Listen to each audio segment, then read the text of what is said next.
Hello everyone, welcome back to my review channel. And today I'm doing the 3 episodes of Adult Swim, the Children's Hospital, NTSF, SDSUV, and Eagleheart. So these came on the morning of September 14th. Kind of a day late with this, but I had other engagements I had to do, and I had to be up way early this morning. There was like no way I could stay up, watch it, and put a review out. And honestly, I have to be up early tomorrow morning, and I'm kind of trying to push this to get out, like, even right now. But I need to do this, so I'm just trying to do this as quickly as possible, because I kind of need to go back to sleep and get up early again tomorrow. Now, first of all, Children's Hospital, September 14th, the morning of. This episode is called The Return of the Young Billionaire. In the intro, it's a special Pink Panther intro. Well, you know, if you've ever seen, not the cartoon, in what I'm talking about the movie. The movies were about a detective trying to search for, like, let's just say a diamond, the Pink Panther diamond. And I get, like, what was it? In the movies, you would see, like, an intro of just, like, the guy with the mustache, the main dude. These are the older ones. Now, I know there's remake with, oh my god. I can't even remember the actor's name. Steve Martin. I know, like, the new movies will have Steve Martin in it, but this is more like the old school ones where the beginning of the film, it would have, like, you know, produced, directed, written, actors, yada yada, but it was like a cartoon of the guy with the mustache as a detective searching through. It was like the cartoon of that. That's what the intro was today. It was just like Dr. Blake Downs, with a magnifying glass as a cartoon figure, Pink Panther style, just looking at like pink footprints and pink candy and wrappers following this anonymous kid. Anyway, that was just like the intro. It was a quick intro just through the credits. I thought it was kind of fun, but it goes with this story. Beginning, you're starting to find out at the very beginning, Dr. Blake Downs, then Dr. Maestro, which is this story is more about, finds candy still wrapped inside kids' stomach and organs. So they're eating it full, like not even, unwrapping it. It's just in their system. And they wonder why it's being ingested in the kids like this. Then a young billionaire shows up, a young billionaire called Richard Jarvis, and professes his love for Dr. Lola Spratt, who basically saved his life via heart surgery, heart transplant surgery. So he believes that, he loves her because she saved his life. Yada yada. So he tries to, buy his love out of Dr. Lola Spratt, and she's just not having it. She doesn't play the whole, buy me and for my love game. Let me see, then Cy, after that, it shows Cy, who was played by Henry Winkler.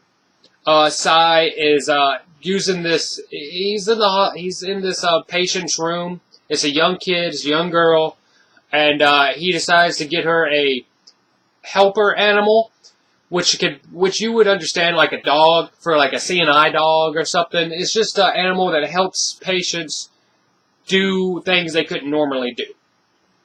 Whatever animal, monkey, dog, whatever. He decides, but he gets her a python snake. He decides that's the best animal for her. So he gets her a python snake. Let me see. Back to now, Dr. Maestro. He finds candy in the kids. Kids not saying anything. In pops an old, not old, but in pops a detective from Dr. Maestro's past. And the way it's explained, this woman, detective woman, Detective Lassie, I say Lassie, but it's not Lassie. Gosh. Lacey. I didn't know how to spell it, and I guess I spelled it Lassie. But Lacey, Detective Lacey Briggs, is Dr. Maestro, when he was a cop, and this was explained in the first season, that he was a cop. So he was a cop, and he had a partner, which was he's an actor. He plays on Parks and Rec all the time. He's the guy with the mustache. He's one of the best characters on Parks. I love Parks and Rec. Okay, I love that show. And this guy that play. And anyways, God, I need to get through this. It's just so confusing sometimes. So Dr. Maestro gets interrupted by his ex-partner's ex-wife. So his partner then was married to this woman, but they're exes now, and she's like popping in on Dr. Maestro. Basically, there's this like she always wanted to sleep with him kind of ordeal, and he never did, because he he respects his partner too much and everything. Anyways, it's just that it is what it is. So via Detective Briggs, to find out what's happening with these kids, via Detective Briggs, Dr. Maestro becomes a cop again. He gets recopped, if you will. Recopped. It's kind of like a Skull and Bones kind of fraternity thing where everybody's wearing a mask, he's wearing like a robe, and he gets to be a cop again. It was just one of those funny ordeals. They played it off like that, like a Skull and Bones organization. So Dr. Maestro's recopped, if you will, recopped, and they go on they find the reasoning behind this. They find it out. Let me see. They hunt down the reason for the kids getting wrapped candy inside them, and they go to this corporation. It's called Yummy Candy Corporation. They just like make candies, and they find out the reason there. They just find kids being stuffed with candies, but they don't know why yet. But they find out the reason there. Back at the hospital, Dr. Spratt finally falls for a billionaire kid's money. He donates a wing of the hospital in her name. But come to find out, he's the reason why these kids are having candy stuffed inside of them. So basically the reason is this billionaire kid is stuffing candy in these poor kids, they're poor kids, to make human piñatas. So he could just open them up with the candies. Smash the kids, smash the poor kids till the candy falls out. He's about to smash one when Dr. Maestro recopped Dr./Cop Maestro and Detective Briggs jump in and stop it. It's like, no, you're doing this. This is bad. And then after that, let me see. It pans off to the kid patient with the snake, and you find out that the snake, the python, ate the kid.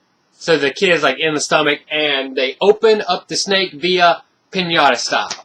They smack, hit it, and then it explodes, obviously, and the kid's just fine. So there you go. That was a pretty good one. I liked it. It was pretty good. Children's Hospital. Not really much Dr. Blake Downs, not any Dr. Glenn, and no no Malin Ackerman. Malin Ackerman, the lady, has been in this since season 2. She's been in Watchmen. She's been in other movies. But I haven't seen her in weeks. I haven't seen one episode in weeks of her in it. So there's really just a lack of her. Anyway, let's just go on. Next episode, NTSF SD SUV. Again, September 14th. NTSF SD SUV. This episode is called Whack-A-Mole. While trying to transport a killer whale to a new habitat, Trent, Alphonse, and Piper, they're trying to transport him safely, but the cargo gets blown up. Basically, the whale blows up. A mole is suspected inside the ranks of NTSF, in particular Trent, Alphonse, and Piper, the 3 individuals who were there to protect the whale. them three are individually, like, pretty much believe that they're the mole. Them three leave to go to Trent's safe house, which is basically, looks like the inside of NTSF headquarters. It's kind of funny. So, and then while at the safe house, they suspect each other individually. Like, they'll say something once they get inside, one guy will say something while they're interrogating one of them, and then they'll suspect him.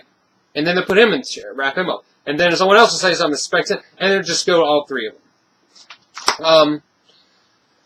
But finally, let me see. While that's happening, they have to individually suspect each other and count each other out to know that, hey, it's okay. If you were able to do like 12 hours of torture or whatever, you're obviously not the mole. While this is happening, there is a lady from Internal Affairs at the headquarters of NTSF, basically because of this whole mole ordeal and this whole blowing up of the whale, not helping kind of thing. That's why the Internal Affairs were there. And basically, no one likes, no one likes this lady. I mean, she's from Internal Affairs. No one's gonna like her. Everyone spits in her face, even the robot.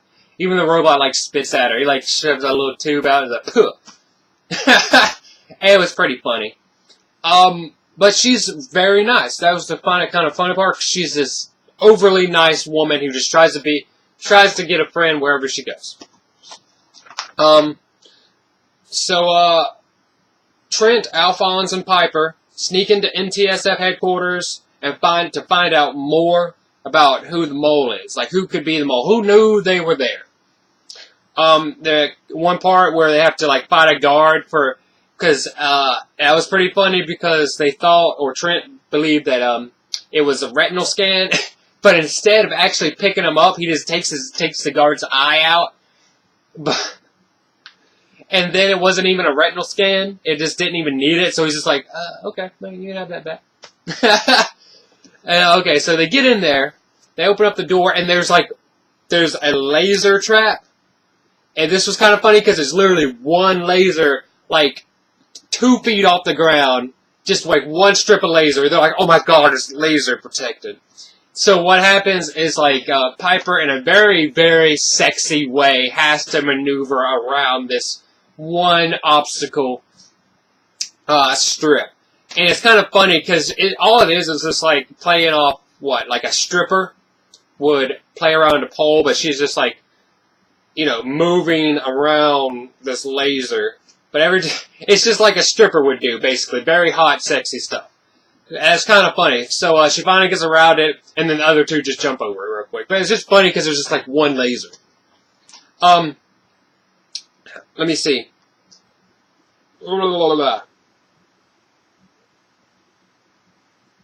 Yeah, they finds out. Okay, while they're in the computer room. That's where they went in. They find out who it was, with the help of someone else that came in there. And they go to the office. They find out really it's the lady from Internal Affairs. That's the woman who's been eyeing Trent, Alphonse, and Piper this whole time. Eyeing them for weeks, she has been. So they go, and they leave. Well, they're in NTSF anyway, so they just leave and find her in the headquarters, since they're already there, and confront her. So by confronting her, she basically tells them all, it's like, hey, I didn't have any friends, I was just looking for a friend, and if I eliminated the big three, being Trent, Alphonse, and Piper, she could get a weird friend herself. She could pick out a friend from one of the other weird guys, if she eliminated the top three. And that was, like, pretty much her motive for this whole thing. But she was the mole. It ends with Cobb just shooting her in the chest.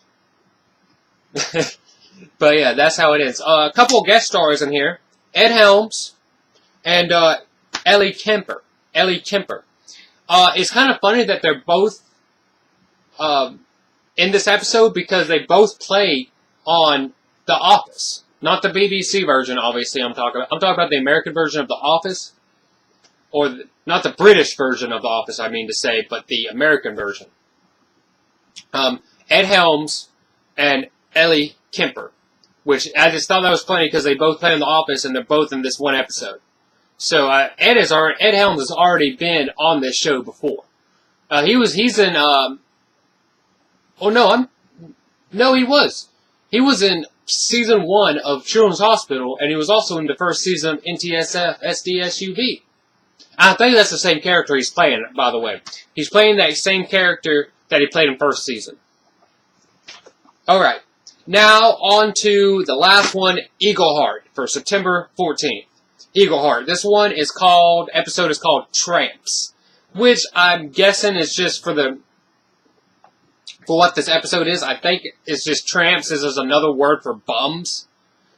I guess, because that's exactly the translation I'm getting from this, which I don't understand tramps as bums, but I guess that's just what they call them. So it starts off, bums on a train.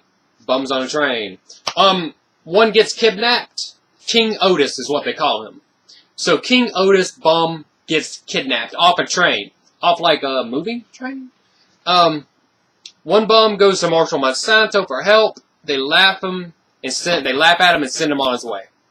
Later at that night, Monsanto gets a dream coming from King Otis, and King Otis like pukes on him, and asks for his help to find, and then there's like puke all over his face and everything, and then decides to help. So next day or whatever, Monsanto while at work, finds the bum that was originally trying to get him to help, tells him to invites him in for information, to get information about the bums, where he could be hiding.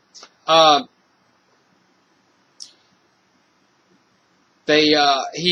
bum, while in this interrogation room, pukes up a clue, another little puke, and this bum pukes up a little clue for him. It's then they hell because basically I don't know. I don't want to have to explain this. It's just he pukes. I don't know how to explain the clue. I'll just go along. Let's just go on with it.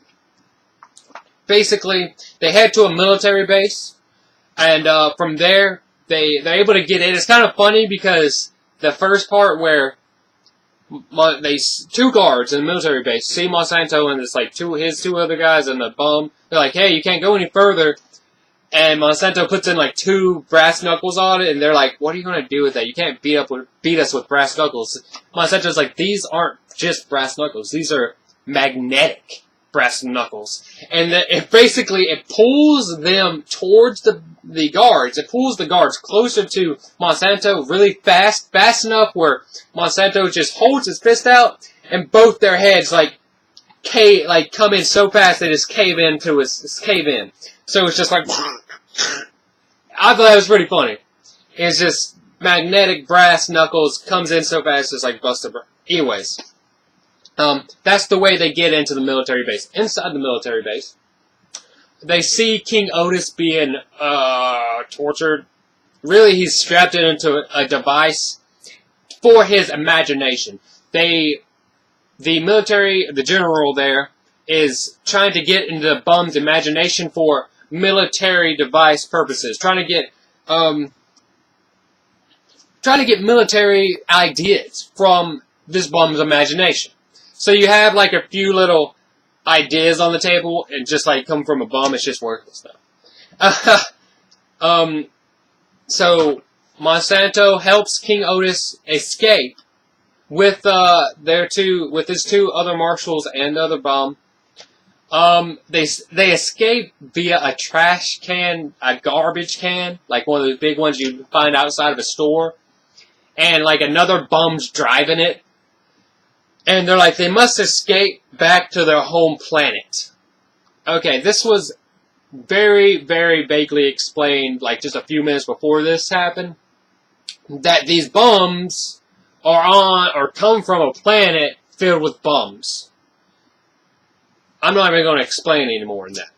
They go in a very little bit more explanation. I'm not even going to explain any more of that. I think they just want to get across the idea that bums are from another planet. It's a planet full of bums. Or tramps, if you want to call it. So, they escape back to their home planet. They escape back to their home planet via this garbage pail. This garbage.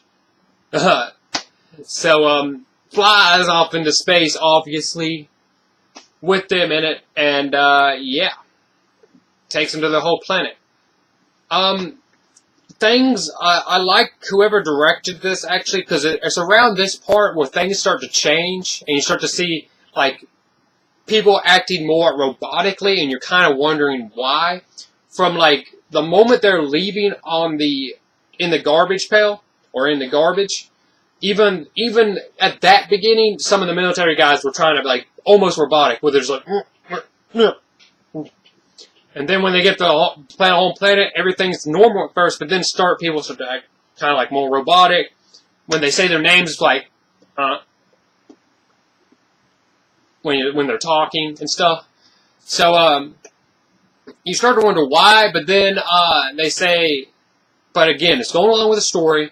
As a viewer, you're wondering why. Anyways, they're on the home planet. The King Otis says, hey, you can leave. Thank you for your help. You can leave now. And they leave via a door. And all of a sudden, they're back, like, on planet Earth. They just leave, like, a door. And all it was a ride in an amusement park. And that's all it was. So, they got, like, a picture taken of them inside of, like, the garbage pail, which was a ride, which was the ride itself. So, there you go. At the very end, right after you and the viewer finds out it was just an amusement park ride, I thought it was pretty funny. Because, the bearded marshal, he's like, yeah, let's go on the ride of let's go on the sky crime ride. And I liked that one because it's just a reference from an old episode. So, but there you go. It's like it's kind of playing off that almost every episode can be a joyride. Can be an amusement park ride. Kind of like what they were saying. I doubt it, but yeah, it was fun. It was fun. Out of the 3 episodes here, I don't know which one would be best. I think they're all just really good in just different ways. But yeah, great stuff. I liked it. I'm sorry I had to rush it, but I have to do things. I do this for fun. Not because I have to, I do it because I want to, because I watch them anyway, and I like just to recap it. So, like I said, but I'm sorry I'm late, but it's not like on the top of my list of most important things to do this, but I am sorry it is a day late, and, I don't think I have anything to do since, it'll be a Saturday, or Sunday, so, maybe I'll probably just, see you guys Monday, if not, we'll see. But I have to get up here early, and I'm sorry again, I'm sorry it's late, but I have to do what I gotta do. Alright, thank you guys for watching, thank you for your time, I'm sorry it went kind of long, but I appreciate it, and thank you guys for everything, thank you for commenting, thank you for watching, thank you for your time, I do appreciate it all the time, and, well, I can't say thank you enough, thank you, and have a great, great day, bye.